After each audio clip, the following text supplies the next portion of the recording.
Hello students, तो आज हम लोग अनुक्रम तथा श्रेणी चैप्टर के विविध प्रश्नावली के प्रश्नों को देखेंगे।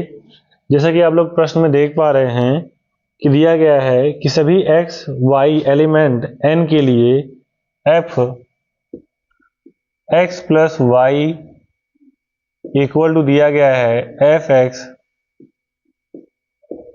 f y को संतुष्ट करता हुआ f एक ऐसा फलन है कि f1 बराबर दिया गया है 3 एवं ये कहा गया है कि sum of x equal to 1 to n f x equal to 120। तो हमें n का मान बताना है, ठीक है। तो यहाँ पे हमें f1 का मान दिया गया है। हम लोग क्या करते हैं कि यहाँ x और y के लिए कहा गया है कि दोनों नेचुरल नंबर हैं, तो 1 तो पहले ही हमें f1 पता है, तो यहाँ पे हम x के प्लेस पे 1 पुट करते हैं और y के प्लेस पर भी 1, तो ये हो जाएगा f1 और यहाँ भी आ जाएगा f1, तो ये 1 1 हो जाएगा 2 और यहाँ पे f1 का मान रखेंगे 3 गुणे 3 के घात 2 हो जाएगा। ऐसे ही हम लोग निकालते हैं f, x के प्लेस पे 1 रखेंगे और y के प्लेस पे 2, तो यहाँ मिल जाएगा 1 और f2, तो f1 की वैल्यू है 3 और f2 की वैल्यू है 3 की पावर 2, तो ये हो जाएगा 3 की पावर 3। तो ये हमें मिल गया f3 की वैल्यू है ना, 2 और 1 क्या हो जाएगा 3 हो जाएगा।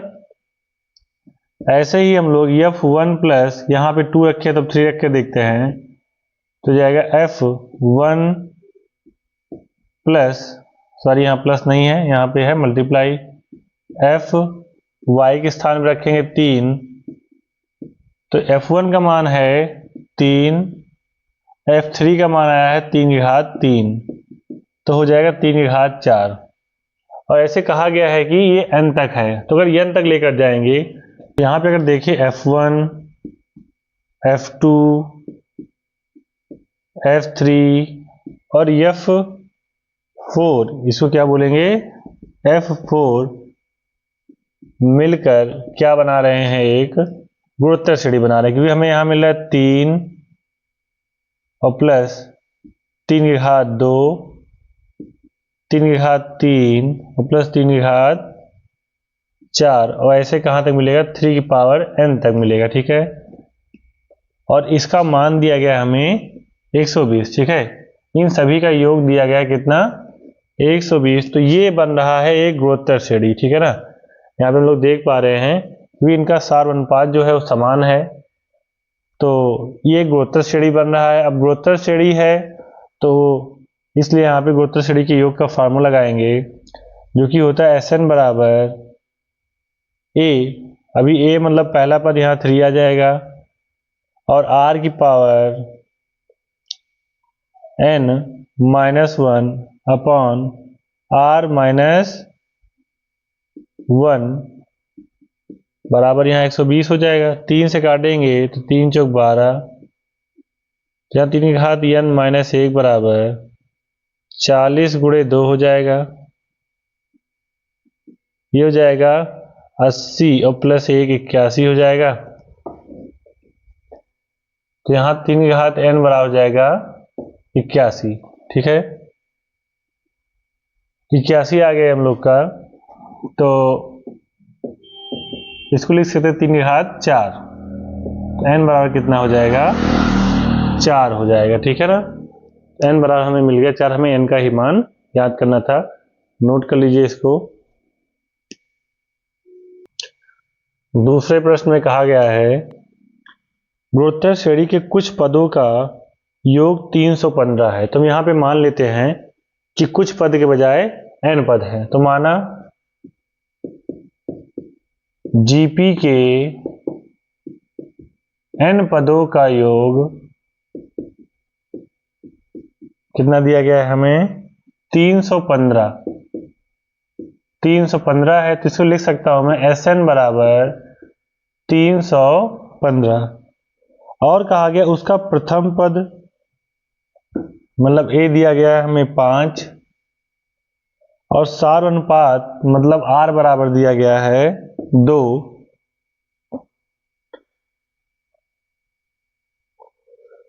तो कहा गया है अंतिम पद मतलब हमें एल पता करना है, अंतिम पद तथा पदों की संख्या ज्ञात कीजिए, मतलब एन ज्ञात करना है यहाँ पे पदों की संख्या। तो देखते हैं, हम लोग जानते हैं जीपी में जो योग का फार्मूला होता है वो होता है एस एन बराबर ए आर की power n minus one upon r minus one बराबर 315। अब ए दिया गया हम लोग को 5, तो ए का मान रख देंगे 5। आर दिया गया 2 की घात n माइनस वन और 2 माइनस 1 बराबर हो जाएगा 315। 5 से इसको काट देंगे तो 5 छक 30 और 5 त्याई 15। ठीक है, यहाँ बचेगा 2 की घात n माइनस 1, 2 में से 1 जाएगा नीचे, 1 बचेगा, चाहे इसको लिखे या ना लिखे कोई फर्क नहीं पड़ता। 63 हो गया, 2 की घात n और 63 और ये 1 उधर जाएगा प्लस का हो जाएगा 64। तो 2 की घात n बराबर, अब 64 को लिख सकते हैं 2 की घात 6, तो n बराबर आ जाएगा 6। तो इसके n का मान तो हमें पता चल गया। अब हमें पता करना था अंतिम पद, तो L बराबर हो जाएगा, अंतिम पद बराबर हो जाएगा a r की पावर n माइनस वन। तो a का मान रखेंगे 5, r का मान है 2 और n का मान है 6 माइनस 1। ठीक है, यहां से हम लोग n का मान रख देंगे, 6 माइनस 1 हो गया, तो 5 गुणे 2 की घात 5 आ जाएगा। अब 2 को 5 बार गुणा कराओगे आएगा 32 और फिर 32 को 5 से गुणा कराएंगे तो 5 दूनी 10 और 5 तेई 15 और 1 16। तो अंतिम पद हमें कितना मिल जाएगा, 160 मिल जाएगा। नोट कर लीजिए इसको। अगला प्रश्न देखते हैं। तीसरा प्रश्न देखते हैं। इसमें कहा गया किसी गुणोत्तर श्रेणी का प्रथम पद 1 है, तो मान लेते हैं प्रथम पद a बराबर दिया गया है 1 और कहा गया तीसरे एवं पांचवें पदों का योग 90 हो। तीसरे और पांचवें पदों का योग दिया गया है 90 हो, तो गुणोत्तर श्रेणी का सार अनुपात ज्ञात कीजिए और हमें यहाँ पे r ज्ञात करना है।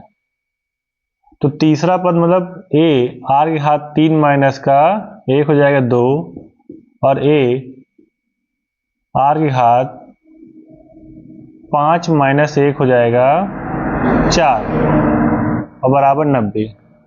अब अगर हम लोग यहाँ पर a का मान 1 रख देते हैं तो r स्क्वायर प्लस r की घात 4 बराबर मिल जाएगा 90। तो ये एक समीकरण बन गया है। तो यहाँ पहले हम लिख लेते हैं r की घात 4 प्लस r की घात 2 माइनस 90 बराबर 0 और r स्क्वायर बराबर मान लेते हैं x है। ठीक है, तो अगर यहाँ पे x मान लेंगे तो इसको लिख सकते हैं x स्क्वायर प्लस x और माइनस 90 बराबर 0। तो अब यहाँ पे इसका गुणनखंड करते हैं, x स्क्वायर बचेगा 10 माइनस 9,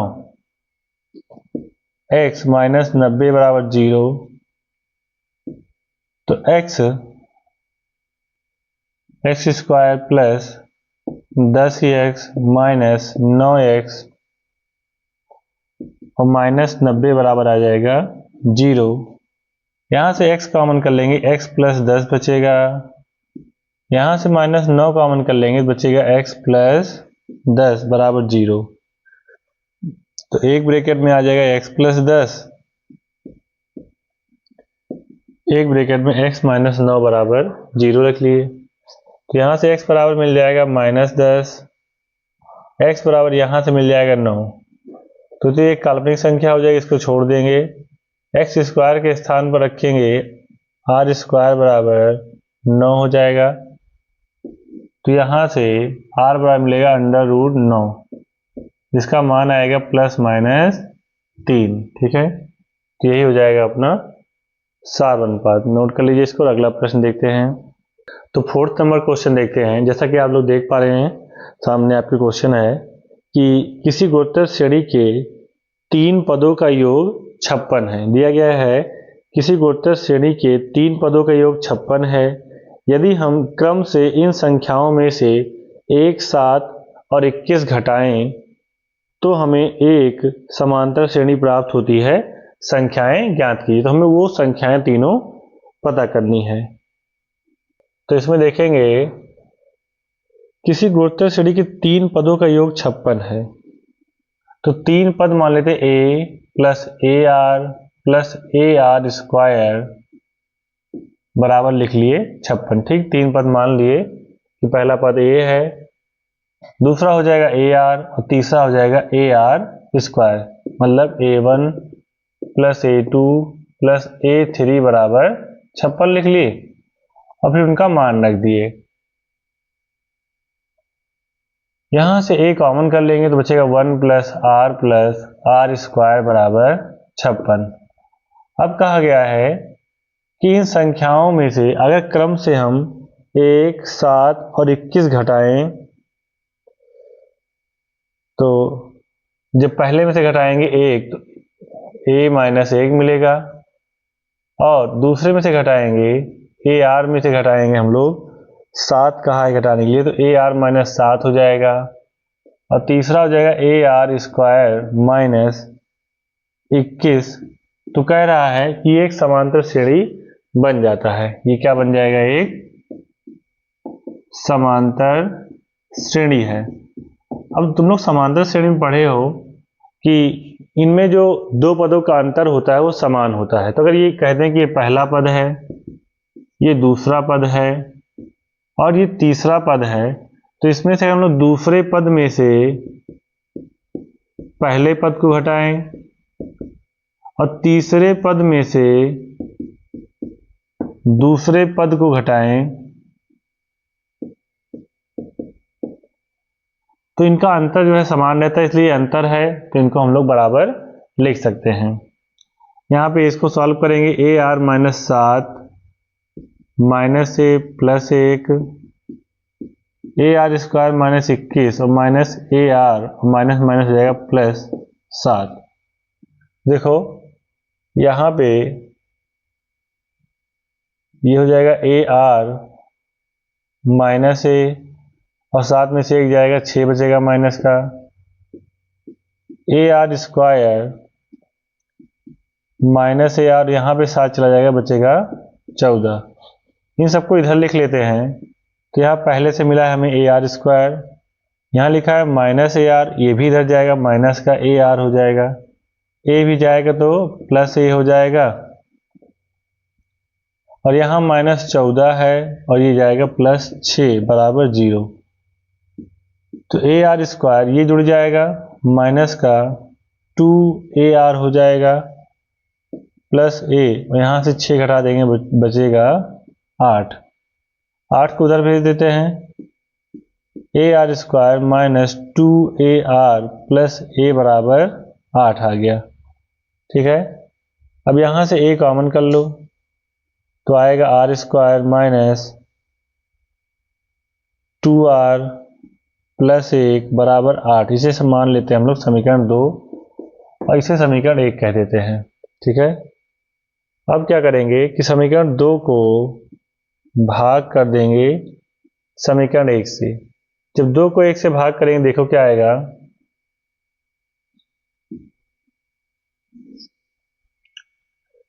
तो यहां बचेगा a r square minus 2r plus 1। ठीक है, a r square minus 2r plus 1 और बटे में आएगा ए, इसको लिख लो r square plus r plus 1 बराबर ये 8 हो जाएगा अपना ऊपर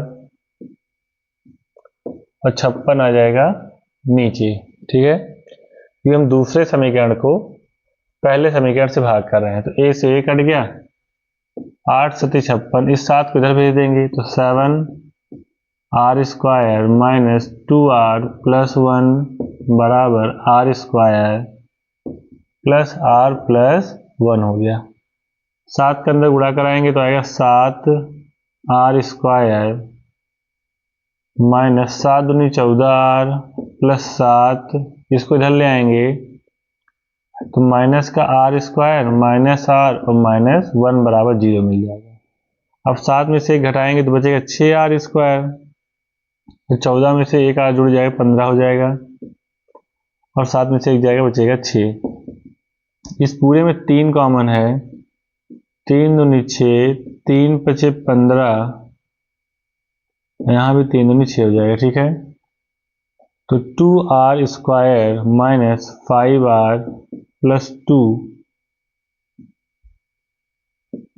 इक्वल टू 0 आ गया। अब इसका गुणनखंड करेंगे जब 2 दूना 4 तो 2r स्क्वायर माइनस इसका बनेगा क्या 4 प्लस 1 r प्लस 2 बराबर 0। तो इसको लिख सकते हैं हम लोग 2r स्क्वायर माइनस का 4r माइनस r प्लस 2 बराबर 0। इसमें से कॉमन है 2r तो बचेगा r माइनस 2, माइनस 1 कॉमन करेंगे r माइनस 2 बचेगा, तो एक ब्रैकेट में r माइनस 2, एक ब्रैकेट में 2r माइनस 1, तो यहाँ से r बराबर मिल जाएगा 2 और r बराबर मिल जाएगा 1/2। ठीक है, तो r के हमें 2 मान मिल गए और इन दोनों मानों को रखकर समीकरण 1 में या 2 में हम लोग a का मान ज्ञात कर लेंगे और उससे हम लोग जो संख्याएं हैं उनको ज्ञात कर लेंगे। तो इतना आप लोग नोट कर लीजिए, फिर देखते हैं। ठीक, अब r का मान जो समीकरण 1 में रखते हैं, r का मान समीकरण 1 में रखने पर, तो यहाँ जब रखेंगे हम लोग r बराबर 2, ठीक है, 2 मान मिले हैं तो पहले r बराबर 2 रखते हैं, तो मिल जाएगा a 1 plus 2 plus 4 equal to 56। तो ये 4 2 6 7, तो a गुणे 7 बराबर 56, तो 7 × 56 a बराबर आ जाएगा 8। जब a बराबर 8 आ गया तो संख्याएं क्या होंगी देख लेते हैं इसी वक्त। तो पहली संख्या जो a1 हो जाएगी तो वो है a, मतलब 8 हो जाएगी। दूसरी संख्या है a2 जो कि है ar, तो a है अपना 8 और r है 2, तो जगह 8 दूनी 16। और तीसरी संख्या a3 है ar स्क्वायर, a है 8 और r का मान 2 है तो 2 दूना 4 हो जाएगा, 8 चौक 32। ठीक है, अब r बराबर 1/2 रखकर देख लेते हैं कि संख्या क्या बनेगी। तो यहाँ 1/2 रखेंगे तो a रहेगा 1 प्लस 1/2 1/4 इक्वल टू 56 हो गया। यहाँ पे लासा लोगे तो आएगा कितना 4, तो ये 4 हो जाएगा, तो यहाँ 4 प्लस 2 प्लस 1 बराबर 56। तो a यहाँ मिलेगा हम लोग को 4 तो 6 1 7/4, 7 8 56, 8 चौक 32 हो जाएगा। ठीक है, a का मान कितना आ गया 32 आ गया। ठीक है, अभी a का मान 32 आ गया, तब देखते हैं संख्याएं क्या होगी।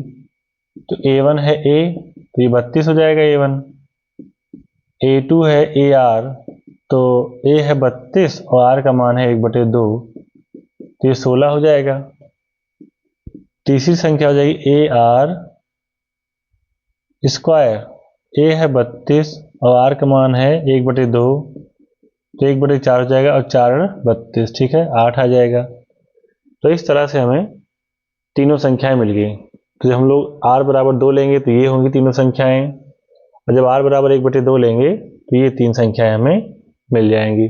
ठीक है, नोट कर लीजिए इसको और अच्छे से जो है देख लीजिए वीडियो को, बिल्कुल अच्छे से समझ में आ जाएगा। चलिए अगला प्रश्न देखते हैं। जो 5th क्वेश्चन में कहा गया है, किसी गुणोत्तर श्रेणी के पदों की संख्या सम है यदि उसके सभी पदों का योगफल विषम स्थानों पर रखे पदों के योगफल का 5 गुना है तो सार ज्ञात कीजिए। ठीक है, मतलब हमें एक श्रेणी दी गई है, उसमें यह कहा गया है कि उसके सभी पदों का योगफल जो है उसके विषम स्थानों पर रखे पदों के योगफल का 5 गुना है। ठीक है ना, यदि उसके सभी पदों का योगफल जो है विषम स्थानों पर रखे पदों के योगफल का 5 गुना है। हाँ ठीक है, तो ये मान लेते हैं, माना इस गुणोत्तर श्रेणी में पद जो है T1, T2, T3 ऐसे कहाँ तक हैं, 2n तक हैं। हमने ये मान लिया है कि इसमें इस श्रेणी में 2n पद हैं। तो जो सभी पदों का योगफल में T1, T2, T3, T2n है, ये बराबर होगा 5 गुना विषम स्थानों पर रखे पद, मतलब T1 फिर T3 और फिर यहाँ पे आ जाएगा T5, ऐसे करते हुए जाएंगे तो ये रहेगा अपना T2n-1 पदों तक। ठीक है, सिर्फ विषम स्थान के पद हमें यहाँ पे लेने हैं। तो इस पद को इधर ले आए हम लोग, तो इसमें देखेंगे हमें एक बार 1 मिल जाएगा, एक बार मिल जाएगा 3, तो यहाँ बचेगा T1 plus T2 plus T3 plus dot dot dot plus T2n minus 5 T1 plus T3 T5 और T2n-1। ठीक है, अब बराबर मान लेते हैं 0। अब देखो यहाँ पे क्या है कि इसमें सिर्फ विषम पद हैं और इसमें सम और विषम दोनों हैं। तो अगर इसमें 5 बार T1 आया है और यहाँ पे कितनी बार T1 आया है, एक बार, तो 5 बार में से एक बार घट जाएगा, कितना बचेगा, सिर्फ 2 बार बचेगा T1, वो सॉरी 4 बार। तो यहाँ बचेगा T2 plus T4 plus T6 और प्लस, और इसका भी nवां पद जो है बचा रहेगा, क्योंकि ये सम होगा। और यहां पे बचेगा अपने पास 4T1, 4 को बाहर रखते हैं, 4T1 प्लस 4T3 हो जाएगा, तो 4 कॉमन ही है, T5 प्लस 2n-1 बराबर 0 लिख लेते हैं। अब यहाँ पर अगर हम लोग योग का फार्मूला लगा दें, ठीक है, कि अगर 2 से स्टार्ट दूसरा पद क्या होगा, AR हो जाएगा, चौथा पद है तो AR3 हो जाएगा, छठवां पद है तो AR की पावर 5 हो जाएगा, और ऐसे करते हुए ही जाएगा AR2n-1 तक। ठीक है, -4 पहला पद है तो यहाँ A रहेगा, यहाँ AR² प्लस AR4 हो जाएगा यहाँ पे, प्लस यहाँ पे 2n-1 है तो यहाँ AR की पावर हो जाएगा 2n-1 और एक -1 और आएगा तो यहाँ पे आ जाएगा -2 बराबर 0। अगर योग का फार्मूला लगाते हैं इनमें तो फार्मूला ये होता है A, तो A क्या है, AR है, A और R की पावर, R जो निकल के आएगा यहाँ से। अच्छा, अगर देखा जाए इसमें तो हम लोग यहाँ भी देख पा रहे हैं A है और इसमें भी देख पा रहे हैं A है, तो A को कॉमन करके हटा देते हैं। ठीक है, तो यहाँ से बचेगा R, तो हो जाएगा R plus R cube plus R की पावर 5 प्लस R की पावर 2n-1 -4, यहाँ 1 प्लस R² और प्लस R की पावर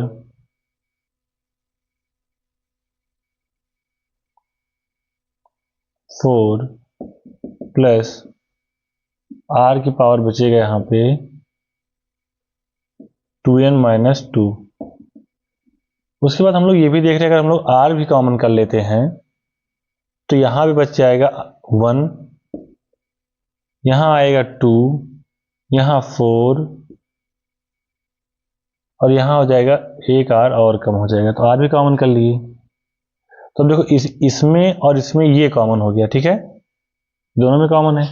अगर इसको कॉमन करके उधर भेज देते हैं तो यहाँ बचेगा r माइनस 4 और अगले ब्रैकेट में 1 plus r square plus r की पावर 4 प्लस r की पावर 2n माइनस 2 बराबर 0। इस पूरे को उधर भेज देते हैं तो r माइनस 4 बराबर आ जाएगा 0, तो r बराबर मिल जाएगा हमें 4। तो जहाँ तक हमें इस प्रश्न में यही कहा गया था कि r का मान क्या होगा ये हमें बताना था। तो देखते हैं क्या कहा गया है। हाँ, हमसे सार अनुपात ज्ञान करने के लिए कहा गया था और सार अनुपात आ चुका है 4। तो नोट कर लीजिए इसको और अगला प्रश्न देखते हैं हम लोग।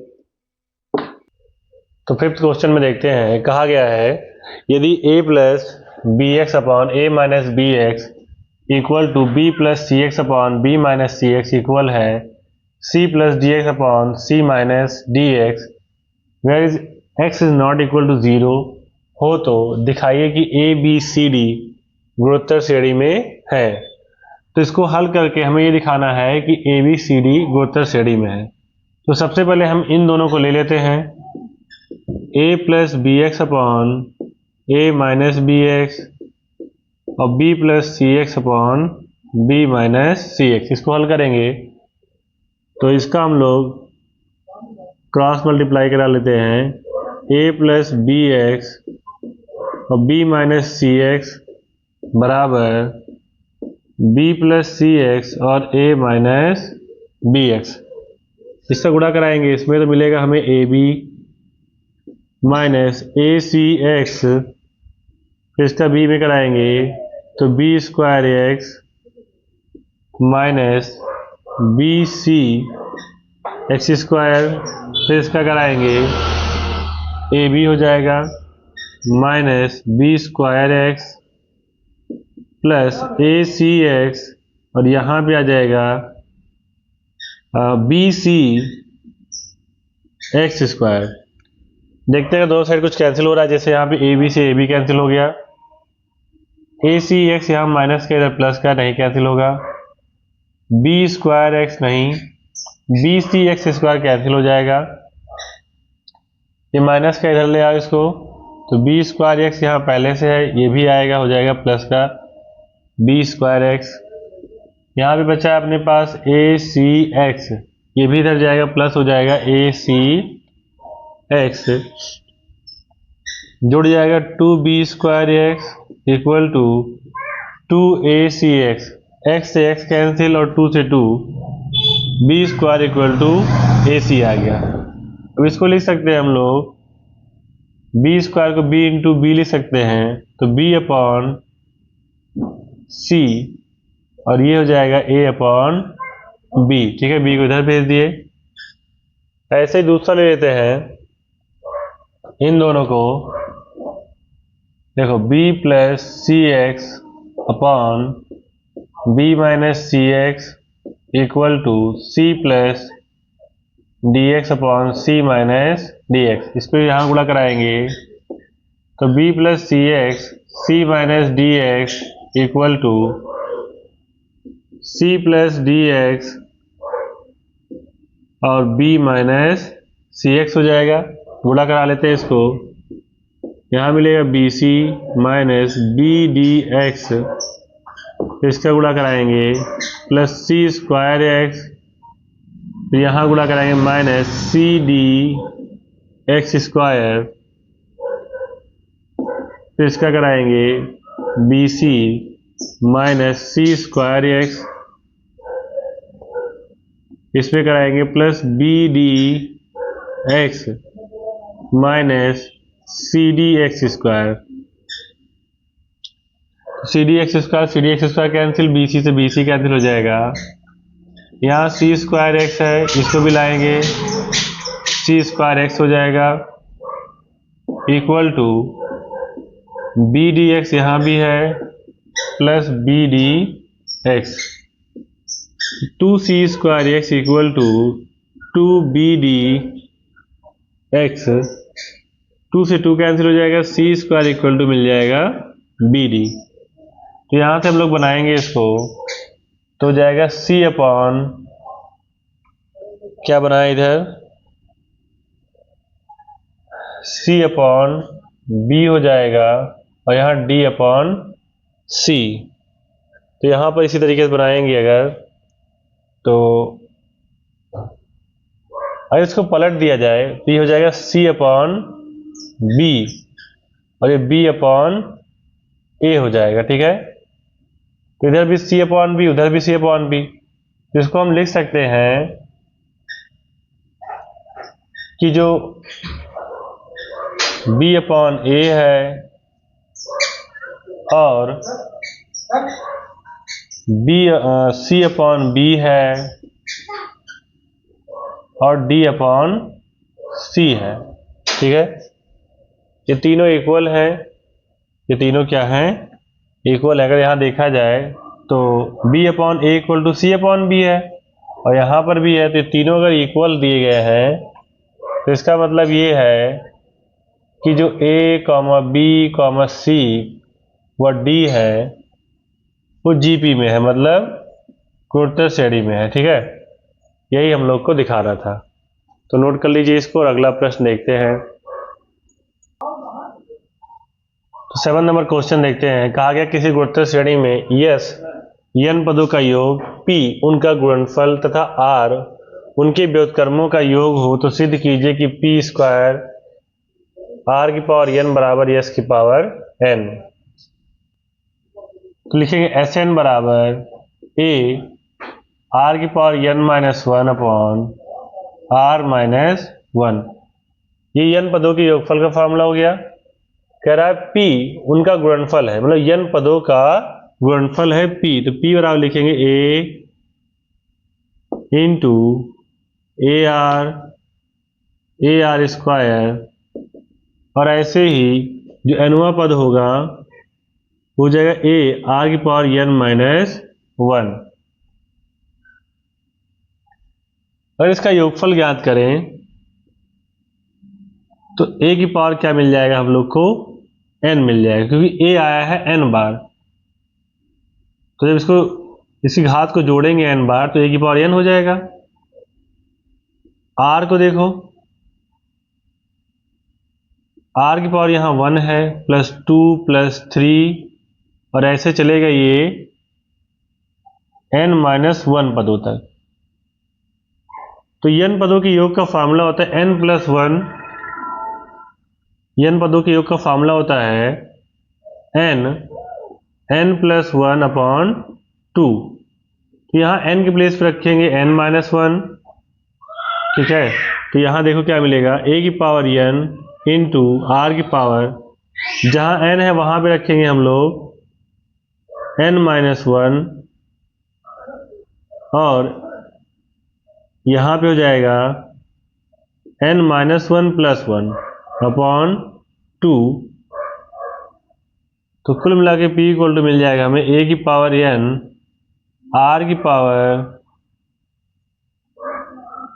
n माइनस 1, यहाँ 1 से 1 कैंसिल हो जाएगा, n आ जाएगा अपॉन 2। ये हो गया p का मान। कहा गया r उनके व्युत्क्रमों का योगफल है, तो अगर r निकाले यहाँ से, r उनके व्युत्क्रमों का योग है तो 1 अपॉन a हो जाएगा और फिर यहाँ लगाएंगे plus 1 upon ar 1 upon ar square plus 1 upon ar की पावर 3 प्लस nवां पद जो मिलेगा a r की पावर n माइनस 1 मिल जाएगा। तो यहां पर अगर देखा जाए तो पूरे में से 1 बाई a कॉमन कर लेंगे, 1 plus 1 upon r 1 upon r square plus 1/r³ plus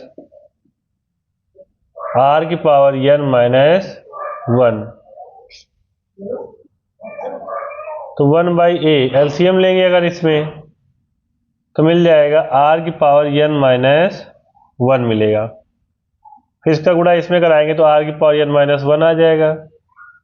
इससे इसमें भाग कराएंगे जब तो यहाँ मिल जाएगा हम लोग को प्लस r की पावर n माइनस 2, ठीक है, प्लस इसमें भाग कराएंगे इससे तो यहाँ -2 हो जाएगा, r की power n minus 3 plus dot dot dot ऐसे चलता जाएगा और लास्ट में हमें मिल जाएगा 1, ठीक है।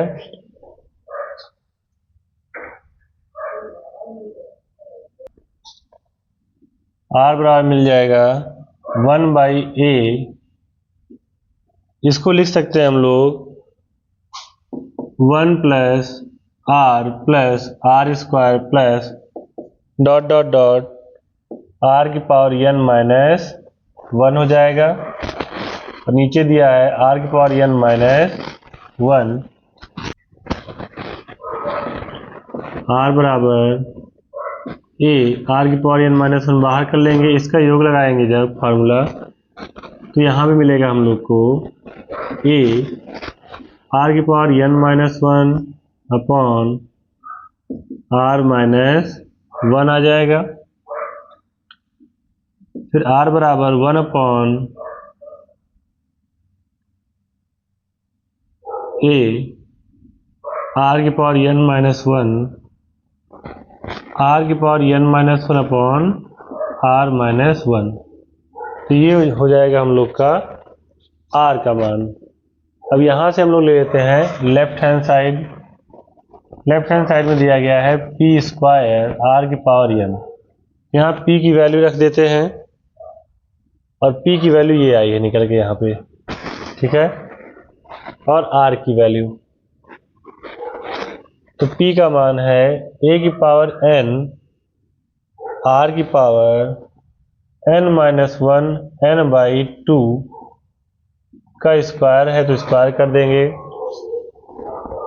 और फिर r की वैल्यू यहाँ पुट करेंगे a r की पावर n माइनस 1 और यहाँ r की power n minus 1 upon r minus 1 की पावर n। तो यहाँ हो जाएगा a की पावर 2n, इस 2 से कट जाएगा तो r की पावर बचेगा n माइनस 1 इंटू यहाँ पे है a की पावर n हो जाएगा, यहाँ पर भी हो जाएगा r की पावर n माइनस 1 हो गया, यहाँ आ जाएगा r की power n minus 1 upon r minus 1 की पावर n, ठीक है।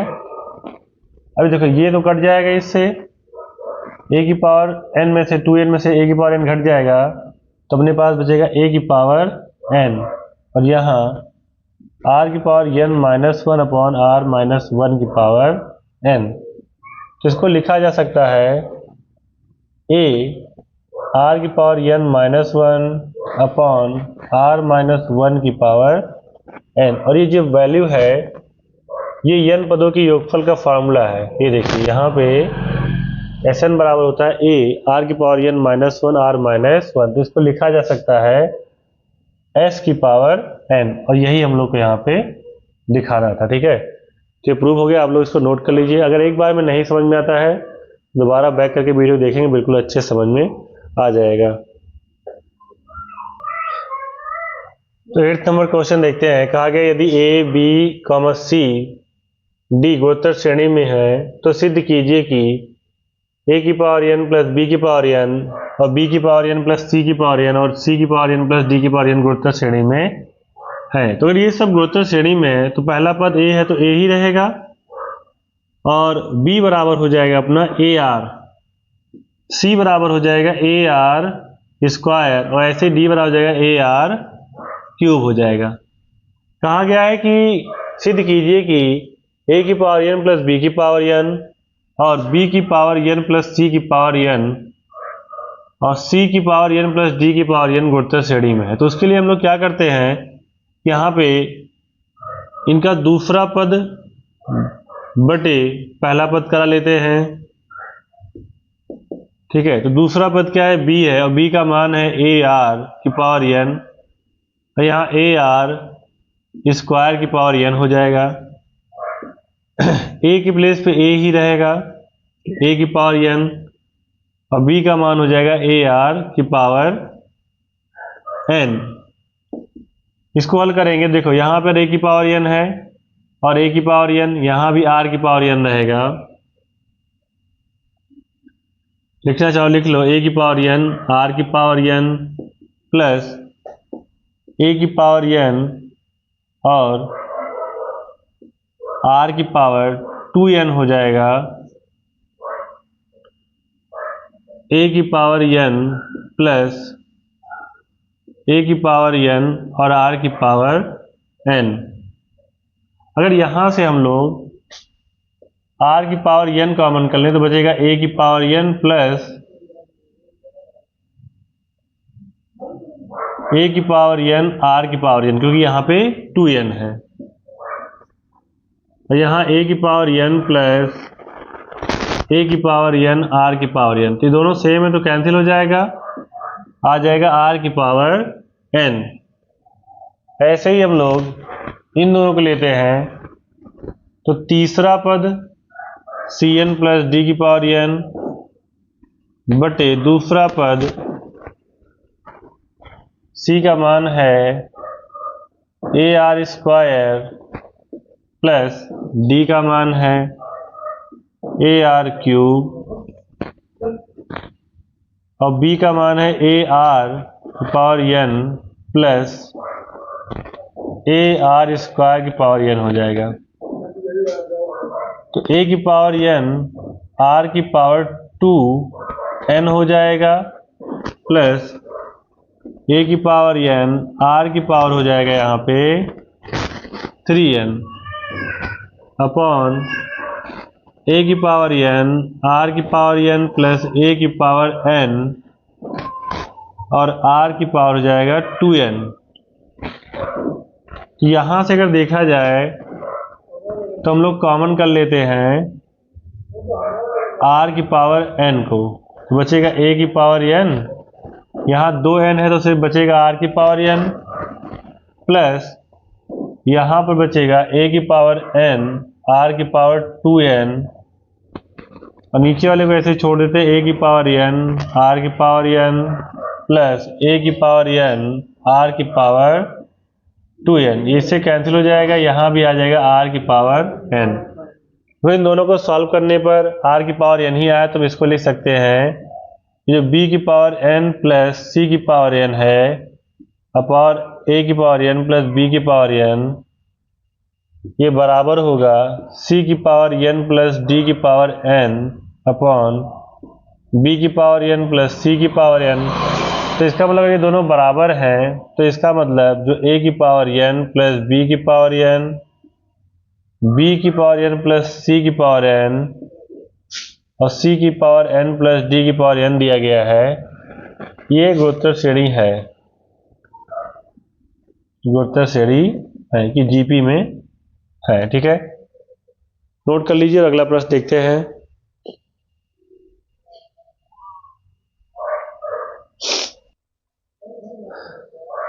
तो 9 नंबर क्वेश्चन देखते हैं। कहा गया यदि x square minus 3x plus p equal to 0 के मूल a तथा b हैं तथा x square minus 12x plus q equal to 0 के मूल c तथा d हैं, जहां a b c d गुणोत्तर श्रेणी के रूप में है, तो सिद्ध करना है हम लोग को कि q प्लस p अनुपात q minus p equal to 17:15 है।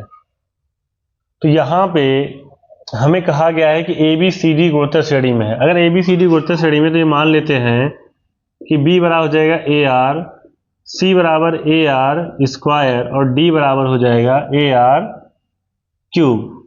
ठीक है, कहा गया जो a और b है वो इस समीकरण के मूल हैं, तो मूलों का योगफल बराबर होता है minus b by A, b क्या है 3 है, a कितना है 1 है, बराबर 3 हो जाएगा। और मूलों का गुणनफल ए बी बराबर होता है c बाई ए, तो p अपॉन 1 मतलब p हो जाएगा। ऐसे दूसरे समीकरण में देखते हैं, यहाँ पे इनके मूल c और d है, तो मूलों का योगफल निकालेंगे यहाँ से c और d, c प्लस d बराबर हो जाएगा b बाई ए माइनस का b बाई ए मतलब 12 आएगा, और c इंटू डी बराबर मिल जाएगा हम लोग को q बाई ए मतलब 1, तो यहाँ मिल जाएगा गुणनफल हम लोग को q। ठीक है, अब क्या करते हैं, हमें चाहिए p और q की वैल्यू, तो यहाँ a का मान a ही रहने दो और प्लस b का मान कितना है AR है, बराबर 3 दिया है, तो a कॉमन कर लो, तो यहाँ बच जाएगा 1 प्लस r बराबर 3। यहाँ अगर रखते हैं हम लोग मान,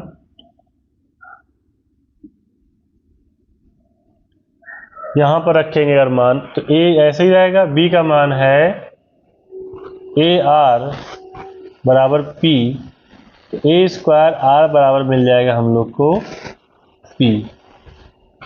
यहाँ पर c प्लस डी दिया गया है, c का मान है AR स्क्वायर और d का मान है AR क्यूब बराबर 12 है। AR स्क्वायर कॉमन कर लो, 1 प्लस r बचेगा। ऐसे ही यहाँ पे c का मान है AR स्क्वायर इंटू डी का मान है AR क्यूब, हो जाएगा a स्क्वायर r की पावर हो जाएगा 5 इक्वल टू q। ठीक है, तो इसी के सहायता से हमें मान ज्ञात करना है p और q का। तो यहाँ पे इसको समीकरण 1 मान लो, इसको 2, इसको 3 लिख देते हैं, इसको 4। ठीक है, तो यहाँ पे क्या करने वाले हैं कि समीकरण 3 को भाग कर देंगे 4 से, तो AR स्क्वायर 1 प्लस r बटे a, यहाँ 3 को 4 से भाग नहीं किए, 3 को भाग करेंगे 1 से, तो a और 1 प्लस r बराबर मिल जाएगा हम लोग को 3 है 12 और इसमें है 1 में 3, a से a कट जाएगा, तो r स्क्वायर बराबर मिल जाएगा हम लोग 3 चौक 12 4 मिल गया, तो r बराबर आ जाएगा 2। r का मान आ चुका है, समीकरण 2 में रख दो समीकरण, लेकिन अभी हमें a का मान नहीं पता है, तो ऐसा करते हैं समीकरण 1 में रख देते हैं r का मान। समीकरण 1 से जब समीकरण 1 में रखेंगे तो a 1 प्लस r का मान 2 है, तो a बराबर आ जाएगा 1। ठीक है, 2 1 3 हो गया, कट जाएगा 3 से 3, a बराबर आ गया 1। r का भी मान मिल गया और a का भी। तभी हम लोग p और q का मान ज्ञात कर लेते हैं। समीकरण 2 से यहाँ पे p बराबर दिया गया है a स्क्वायर, तो 1 का स्क्वायर, r की वैल्यू है 2, तो p का मान आ गया 2, और q के मान निकाल लेते हैं। q बराबर दिया गया है a स्क्वायर मतलब 1 का स्क्वायर और r की पावर 5 है, तो यहाँ आ जाएगा 32। ठीक है, अब जो हम लोग को सिद्ध करना है उसको देखते हैं। सिद्ध करने के लिए दिया गया है, यहाँ लेफ्ट हैंड साइड ले रहे हैं, q प्लस p रेशियो मतलब अपॉन में लिख लेते हैं q माइनस p। q का मान आया है 32, तो 32 प्लस p का मान है 2 और 32 माइनस 2, तो यहाँ बचेगा 34 बटे 30। ठीक है, काट देंगे 2 से, 17 दूना 34 हो जाएगा और यहाँ आ जाएगा 15। ठीक है, और यही हम लोग को दिखाना था, राइट हैंड साइड आ गया। ठीक है, तो देख लीजिए थोड़ा सा मैंने यहाँ पे किस तरीके से सॉल्व किया है। पहले इसको किए हैं, फिर इसको किया गया है, फिर इसको सॉल्व करना है और फिर इसे। ठीक है, नोट कर लीजिए। अगला प्रश्न देखते हैं। 10 नंबर क्वेश्चन में कहा गया है कि दो धनात्मक संख्याओं a तथा b के बीच समांतर माध्य तथा गुणोत्तर माध्य का अनुपात m अनुपात n है। दर्शाइए कि a अनुपात b बराबर m plus under root m square minus n square अनुपात m minus under root m square minus n square. ठीक है, देखते हैं कैसे करना है इसको। कहा गया दो धनात्मक संख्याओं a तथा b के बीच समांतर माध्य तथा गुणोत्तर माध्य का अनुपात m अनुपात n है। क्या लिखेंगे? माना दो धनात्मक संख्याओं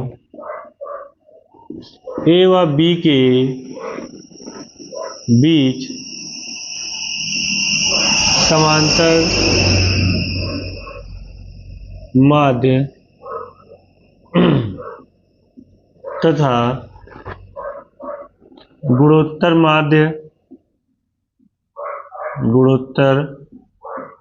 माध्य क्रमशः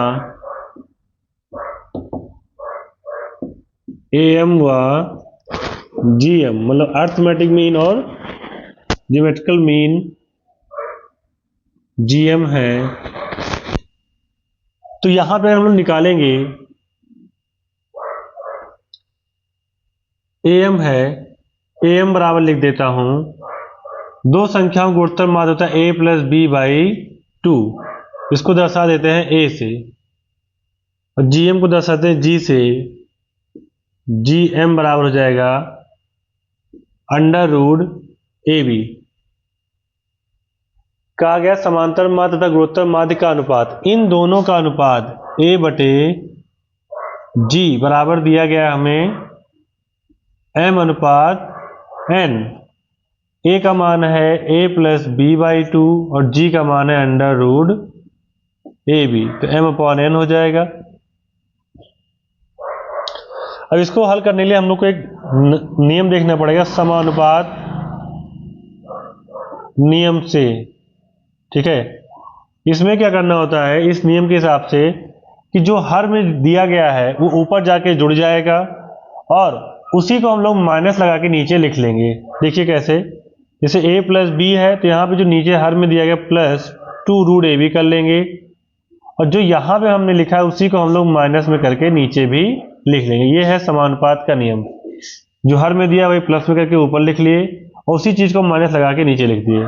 ऐसे इधर भी करेंगे, m प्लस n हो जाएगा, नीचे हो जाएगा m माइनस n। ठीक है, अब इसको लिख सकते हैं a को under root a square plus under root b square, root से स्क्वायर कैंसिल हो जाएगा।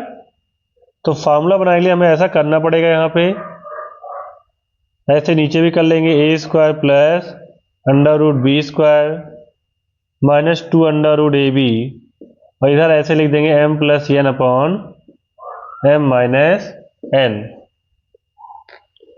ये बन जाएगा अपना under root a plus under root b का होल स्क्वायर, नीचे under root a minus under root b का होल स्क्वायर बराबर m plus n upon m minus n। ठीक है, अब दोनों पक्षों में वर्गमूल ले लेते हैं। दोनों पक्षों में वर्गमूल लेने पर तो यहां आ जाएगा under root a plus under root b upon under root a minus under root b, यहाँ रूट बन जाएगा m plus n upon root m minus n। ठीक है, अब पुनः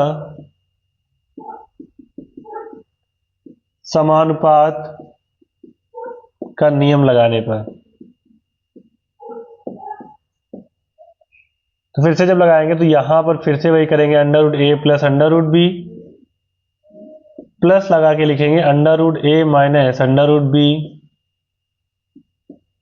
और फिर से माइनस लगा के लिखेंगे under root a minus under root b, यहाँ पर भी m plus n minus m minus n यहाँ प्लस रहेगा, m plus n minus m minus n. यहाँ पर भी हमने समानुपात का नियम लगाया है, जो हर में दिया गया उसको ऊपर जोड़ दिए हैं और उसी चीज को माइनस लगा के लिख दिए। यहाँ पर भी इसको ऊपर जोड़ दिए और नीचे माइनस लगा के लिख दिए हैं। जब ब्रैकेट हटेगा तो b से b कैंसिल हो जाएगा, हो जाएगा 2 अंडर रूट ए अपॉन यहाँ पर माइनस हटेगा तो a से a कट जाएगा, हो जाएगा 2 अंडर रूट b। ये ऐसे ही रहेगा under root m plus n plus under root m minus n, under root m plus n minus under root m minus n. 2 से 2 कट गया।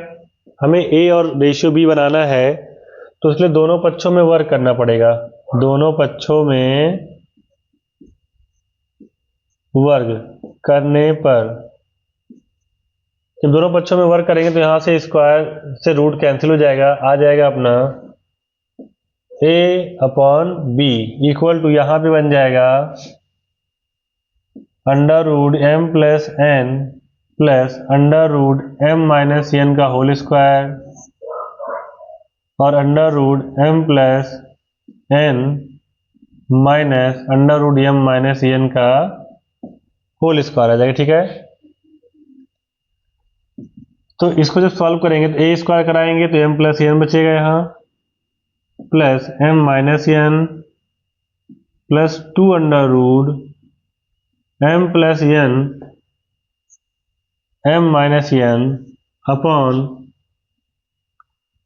m plus n plus m minus n minus 2 under root m plus n under root m minus n। यहाँ पे n से n cancel हो जाएगा, यहाँ भी n से n कैंसिल हो जाएगा, बचेगा अपने पास 2m प्लस 2 अंडर रूट, ये देखो a plus b a minus b a, a square minus b square हो जाएगा, यहाँ भी हो जाएगा अपना 2m minus 2 m square minus n square, 2 common करके काट देंगे तो a अपॉन बी और आ जाएगा m plus under root m square minus n square m minus under root m square minus n square. तो a अनुपात b बराबर लिख सकते हैं m plus under root m square minus n square ratio m minus under root m square minus n square. ठीक है, तो यही हम लोग को इसमें प्रूव करना था। आप लोग इसको नोट कर लीजिए।